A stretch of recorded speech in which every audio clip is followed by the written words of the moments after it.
പ്രിയമുള്ളവരെ, നമ്മുടെ സംസ്ഥാനം ക്രമസമാധാനത്തിന്റെ കാര്യത്തിൽ ഏറ്റവും വലിയ പ്രതിസന്ധികൾ നേരിടുന്ന കാലഘട്ടത്തിലാണ് പുതിയ സബ് ഇൻസ്പെക്ടർമാരുടെ പാസിംഗ് ഔട്ട് പരേഡ് ഇവിടെ നടക്കുന്നത്. ആദർശനിഷ്ഠയും ഊർജ്ജസ്വലതയുമുള്ള ചെറുപ്പക്കാരെയാണ് നമ്മുടെ പോലീസിന് ഇന്ന് ആവശ്യം. ഗുണ്ടായിസവും കൂലിത്തല്ലും സമൂഹത്തിന്റെ ശാപമായി മാറിയിരിക്കുന്നു. ഈ സ്റ്റേറ്റിന്റെ ആഭ്യന്തരമന്ത്രിയും മുഖ്യമന്ത്രിയും എന്ന നിലയിൽ ഞാൻ പറയട്ടെ, പോലീസുകാർക്ക് മുഖം നോക്കാതെ നീതി നടപ്പിലാക്കാൻ കൂടുതൽ സ്വാതന്ത്ര്യം കൊടുക്കണമെന്ന് ആഗ്രഹിക്കുന്ന ആളാണ് ഞാൻ. പക്ഷെ നമ്മുടെ പോലീസുകാരും നീതി നടപ്പിലാക്കാൻ പ്രതിജ്ഞാബദ്ധരായിരിക്കും. എങ്കിലേ ആ സ്വാതന്ത്ര്യം കൊണ്ട് പ്രയോജനമുള്ളൂ. നിയുക്ത സബ് ഇൻസ്പെക്ടർമാർക്ക് എല്ലാവിധ ആശംസകളും നേർന്നുകൊണ്ട് എന്റെ വാക്കുകൾ ഞാൻ ചുരുക്കുന്നു.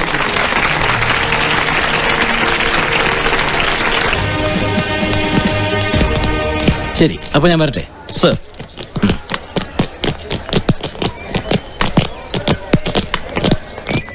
അത് നമ്മുടെ സത്യവാൻ അയ്യപ്പൻ നായരല്ലേ? അതെ സാർ, അയ്യപ്പൻ നായരുടെ മോനാണ് സാർ, ഓൾറൗണ്ടറായി തിരഞ്ഞെടുത്ത സഞ്ജീവ്. ഞാൻ രാവിലത്തെ ട്രെയിനിന് പുറപ്പെട്ടോളാം.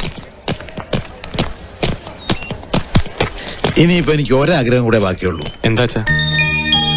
ഡിപ്പാർട്ട്മെന്റിൽ നിന്ന് പിരിച്ചുവിട്ടെങ്കിലും ഈ ഹെഡ് കോൺസ്റ്റബിൾ അയ്യപ്പൻ നായർ മരിക്കുമ്പോ എന്റെ മോൻ യൂണിഫോമിൽ വന്ന് ഒരു സല്യൂട്ട് തരണം.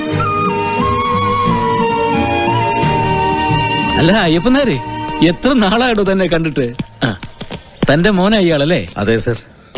കേട്ടോ മിസ്റ്റർ സഞ്ജീവ്, ഞാൻ ഏറ്റവും അധികം ബഹുമാനിക്കുന്ന ഒരാളാ തന്റെ അച്ഛൻ. നീതിക്കും ന്യായത്തിനും വേണ്ടി നിന്നതിന്റെ പേരിൽ പോലീസ് ഡിപ്പാർട്ട്മെന്റ് അയ്യപ്പൻ നായരെ പിരിച്ചുവിട്ടപ്പോ അന്ന് ഞങ്ങൾ 4-5 MLA-മാര് നിയമസഭയിൽ സത്യാഗ്രഹം ഇരിക്കാൻ തയ്യാറായതാ. പക്ഷെ അതുകൊണ്ടൊന്നും കാര്യമുണ്ടായില്ല. അയ്യപ്പൻ നായർക്കെതിരെ നിന്നവരെ അത്ര വലിയ കൊമ്പന്മാരായിരുന്നല്ലോ. ഞാൻ അതൊക്കെ മറന്നു സാറേ. ഇപ്പൊ ഞാൻ സന്തോഷവാനാ. ഇവനെ ഈ കുപ്പായത് കണ്ടതോടെ എന്റെ മനസ്സിന് തൃപ്തിയായി. എന്താവശ്യമുണ്ടെങ്കിലും അയ്യപ്പൻ നായർക്ക് എന്നെ വിളിക്കാം. നന്ദി സാർ. ബുദ്ധിമുട്ടിക്കുകയാണെന്ന് കരുതരുത്. ഒരു ചെറിയ സഹായം അങ്ങ് ചെയ്തു തന്നാൽ കൊള്ളായിരുന്നു. എന്ത് സഹായമാ? ചോദിച്ചോളൂ. എന്റെ ആരോഗ്യസ്ഥിതി അത്രയ്ക്ക് മോശമായോണ്ട് ചോദിക്കുക. ചോദിച്ചോളൂ. എറണാകുളത്തിന് അടുത്തുള്ള ഏതെങ്കിലും ജില്ലയിലേക്ക് ഇവന് പോസ്റ്റിംഗ് കിട്ടിയാൽ വലിയ ഉപകാരമായിരുന്നു. എന്തിന് എറണാകുളത്തിന് അടുത്ത ജില്ലയാക്കുന്നു? ഇവനെ എറണാകുളത്ത് തന്നെ പോസ്റ്റ് ചെയ്യാനുള്ള ഏർപ്പാടുണ്ടാക്കാം.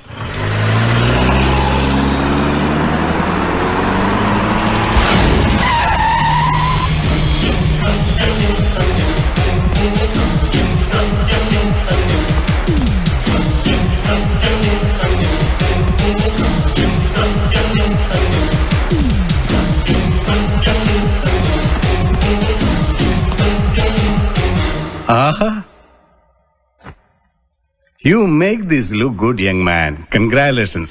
വർഷങ്ങളായിട്ടുള്ള നിന്റെ അച്ഛന്റെ ആഗ്രഹം നീ നിറവേറ്റി. മക്കളാ ഇങ്ങനെ വേണവടാ. Thank you sir. നിന്നെ ഈ വേഷത്തിൽ കാണാനുള്ള ബുദ്ധിമുട്ടുകൊണ്ടാവാം നമ്മുടെ മൂന്തം മേനോൻ ഇതുവരെ തിരിച്ചു വന്നിട്ടില്ല. പാവം, ചത്തോ ആവോ. പോലീസിന് ഒരു വിവരവും കിട്ടിയിട്ടില്ലേ സർ? പോലീസ് കമ്മീഷണർ തന്നെ മനപ്പുറം മുങ്ങിയാൽ പിന്നെ എങ്ങനെ കണ്ടുപിടിക്കാൻ പറ്റൂടാ? നീ ബാ, പുതിയ കമ്മീഷണറെ പരിചയപ്പെടാം. കമോൺ. ഒരു പോലീസ് ഓഫീസർ സ്മാർട്ടായാൽ മാത്രം പോരാ, സത്യസന്ധനുമായിരിക്കണം. ആന്റി സോഷ്യൽ എലിമെന്റ്സ് ഏറ്റവും കൂടുതൽ പ്രവർത്തിക്കുന്ന സിറ്റിയാണിത്. സൗത്ത് CI ആയിരുന്ന റഹീമിനെ പട്ടാപ്പകൽ നടുറോഡിലിട്ട് വെട്ടിക്കൊന്നിട്ട് അതിന്റെ പ്രതികളെ കണ്ടുപിടിക്കാൻ നമുക്ക് കഴിഞ്ഞിട്ടില്ല. ഡിപ്പാർട്ട്മെന്റിന്റെ നാണക്കേടാണിത്. ക്ഷമിക്കണം സർ. ഈ സിറ്റിയിൽ ജനിച്ചു വളർന്ന ഒരാളെന്ന നിലയിൽ എന്റെ അറിവ് ഞാൻ പറഞ്ഞോട്ടെ. ഈ കുഴപ്പങ്ങൾക്കെല്ലാം പ്രധാന കാരണം പോലീസിലെ ചില ഉന്നത ഉദ്യോഗസ്ഥർ തന്നെയായിരുന്നു. പിന്നെ നമ്മൾ ഏറ്റവും കൂടുതൽ ബഹുമാനിക്കുകയും നമ്മളെ ഭരിക്കുകയും ചെയ്യുന്ന പൊളിറ്റിക്കൽ ലീഡേഴ്സ്. അവർക്കാണല്ലോ ഇന്ന് ഗുണ്ടകളെ ഏറ്റവും കൂടുതൽ ആവശ്യം. ജീവിക്കാൻ വേണ്ടി കഷ്ടപ്പെടുന്ന പാവപ്പെട്ട ചെറുപ്പക്കാരെ ഗുണ്ടകളാക്കുന്നത് ഇവരൊക്കെ തന്നെയാണ് സാർ. ഏതായാലും മിസ്റ്റർ സഞ്ജീവൻ എന്ത് ചെയ്യാൻ പറ്റുമെന്ന് നോക്ക്. ഇത്രയും വലിയ വമ്പന്മാരുടെ മുന്നിൽ ഒരു സബ് ഇൻസ്പെക്ടർക്ക് എന്ത് ചെയ്യാൻ പറ്റും സാർ? അധികാരത്തിന്റെ വലുപ്പത്തേക്കാൾ ആ സീറ്റിലിരിക്കുന്ന വ്യക്തിയുടെ കഴിവാണ് പ്രധാനം. അത് ശരിയാണ് സാർ. ഈ ഇലക്ഷൻ കമ്മീഷൻ എന്നൊരു പോസ്റ്റ് ഉണ്ടെന്ന് ജനം അറിഞ്ഞത് തന്നെ TN ശേഷം കമ്മീഷണർ ആയപ്പോഴാ. ഞാനും അന്നേരം അറിഞ്ഞത് സാർ. ആ സഞ്ജീവ, സൗത്തിലെ സർക്കിൾ ഇൻസ്പെക്ടർ ചാർജ് കൂടി തൽക്കാലം തനിക്ക്. I wish you all the best sir.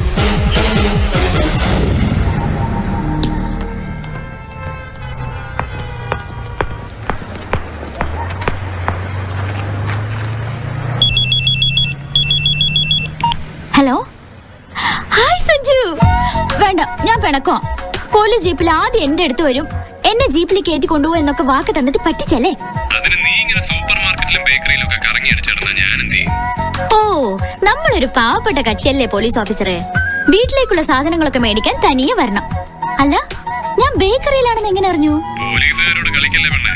നിന്റെ ഓരോ മൂവ്മെന്റും അന്വേഷിക്കാൻ ഞാൻ വിജിലൻസിന് ഏർപ്പാട് ചെയ്തിട്ടുണ്ട്. തല ചൊറിയാടി. നാട്ടുകാരൊക്കെ അറിയും നിന്റെ തലയിൽ മുഴുവൻ പേരാണ്.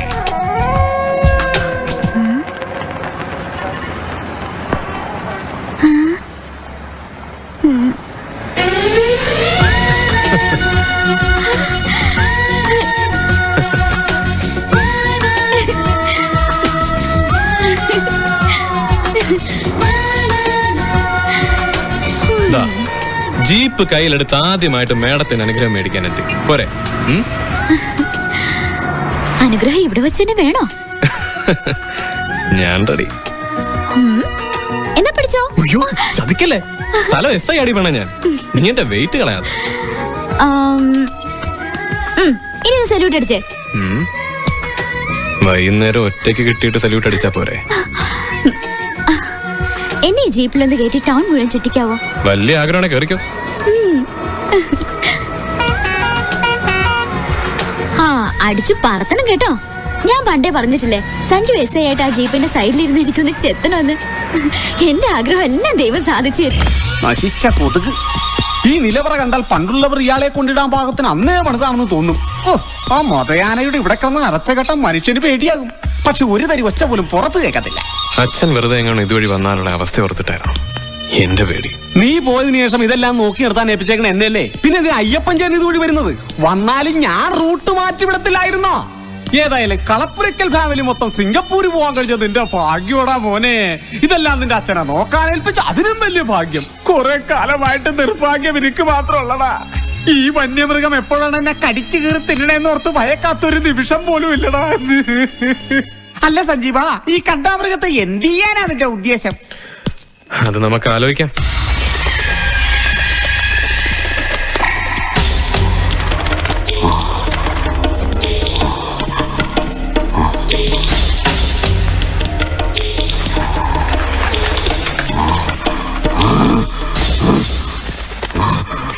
തണ്ടിക്കഴുവറ മോനെ, നീ എസ് ആയില്ലേ? ഇല്ല, നിനക്കാകാൻ പറ്റില്ല, നിനക്കാകാൻ പറ്റില്ല. നിന്നെ ഞാൻ ആക്കില്ല, നിന്നെ ഞാൻ ആക്കില്ലടാ. കമ്മീഷണർ സാറിന് ഭ്രാന്ത് പിടിച്ചതാണോ അതോ ഭ്രാന്ത് അഭിനയിക്കുകയാണോ? വരട്ടെ, എന്റെ മുന്നിൽ നീ വെറും പുഴുവാടാ, പുഴു. നിന്നെ കൊല്ലും ഞാൻ, നിന്നെ കൊല്ലൂടാ പട്ടി. കൊല അതായിരുന്നല്ലോ തന്റെ വിനോദം. എത്ര എത്ര കൊലപാതകങ്ങൾ താൻ ചെയ്തു, എത്ര കുടുംബങ്ങൾ താൻ തകർത്തു, എത്ര ചെറുപ്പക്കാരെ ക്രിമിനൽസ് ആക്കി. ഇതിനൊക്കെയുള്ള ശിക്ഷ തനിക്ക് ഒരുമിച്ച് തരണമെങ്കിൽ തന്നെ ഇഞ്ചിഞ്ചായി വെട്ടിനുറുക്കി കൊല്ലണോടോ? കൊല്ലടാ, എന്നാ നീ എന്നെ കൊല്ലടാ, കൊല്ല്. ഇല്ല, തന്നെ ഞാൻ കൊല്ലില്ല. എന്റെ ആവശ്യം താൻ തടഞ്ഞു വെച്ച് ഈ കാക്കിക്കുപ്പായം നേടുക എന്നുള്ളതായിരുന്നു. എന്റെ അച്ഛന്റെ ആഗ്രഹം നിറവേറ്റുക എന്നുള്ളതായിരുന്നു. അത് ഞാൻ നേടി. ഇനി തന്റെ കാര്യം, അതെന്ത് വേണമെന്ന് ഞാൻ തീരുമാനിക്കും. Hey!